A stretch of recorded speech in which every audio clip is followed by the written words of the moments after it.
শুভেন্দু বাবু, আমি কিন্তু আমার ঘাট থেকে নেমে আপনাকে পাড়া দিয়ে মেরে ফেলবো ওইখানে। আপনি যদি পারেন আমার বাংলাদেশকে আবার পাকিস্তানে নিয়ে যান, পাকিস্তানের সাথে পশ্চিম পাকিস্তান আর পূর্ব পাকিস্তান এক করেন।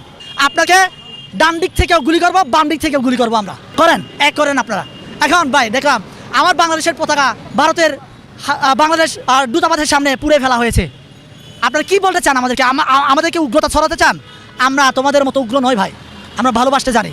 কিন্তু তাই বলে এ নয় আমরা নরম, আমরা নরমে নয়, আমরা শক্তিশালী। আমরা দেখছি আপনারা কি করেন। আমরা প্রতিবেশী হিসেবে প্রতিবেশীকে যতটা ছাড় দিয়ে দেখা যায় ততটাই ছাড় দিয়ে দেখছি। কিন্তু আমরা যখন দেখব আপনি আমার গায়ের উপরে উঠে আমাকে গুলি করার জন্য বসে শুরু করেছেন, আমি কিন্তু আমার ঘাট থেকে নেমে আপনাকে পাড়া দিয়ে মেরে ফেলবো ওইখানে। শুভেন্দু বাবু, আমাকে মারতে হবে না, আমার বাংলাদেশের মানুষকে মারতে হবে না, আপনাকে আপনার কলকাতার মানুষরাই পাড়া দিয়ে মেরে ফেলার জন্য দাঁড়িয়ে গেছে অলরেডি।